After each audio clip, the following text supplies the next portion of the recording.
when we look at what a no-deal Brexit could involve, we do need to be clear about the costs and the facts. A no-deal Brexit means that we could face overall tariff rates of around 11% on agricultural products. But as I mentioned earlier, some sectors would be much more severely affected. According to the AHDB's Excellent Horizon report, we export around 15% of our beef production and around a third of our lamb. And in both cases, about 90% of that export trade goes to the EU.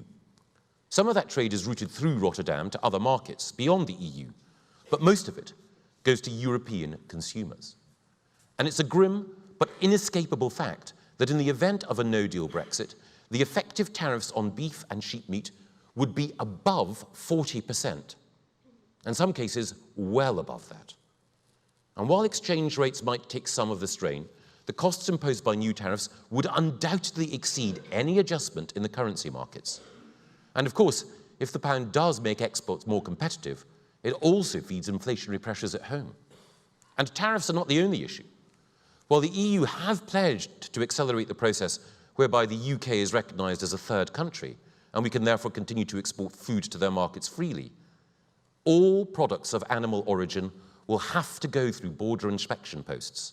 And at the moment, the EU have said that 100% of products will face sanitary and phytosanitary checks. Much of our trade currently reaches European markets through the narrow straits between Dover and Calais. At the moment, there are no border inspection posts at Calais.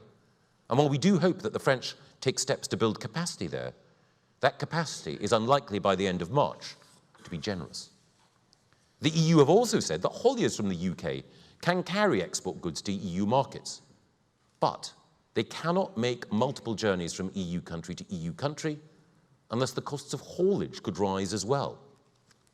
The combination of significant tariffs when none exist now, friction and checks at the border when none exist now, and requirements to reroute or pay more for transport when current arrangements are frictionless will all add to costs for producers, as will new labouring requirements, potential delays in the recognition of organic products, potentially reduced labour flows, and the need to provide export health certificates for the EU market, which are not needed now.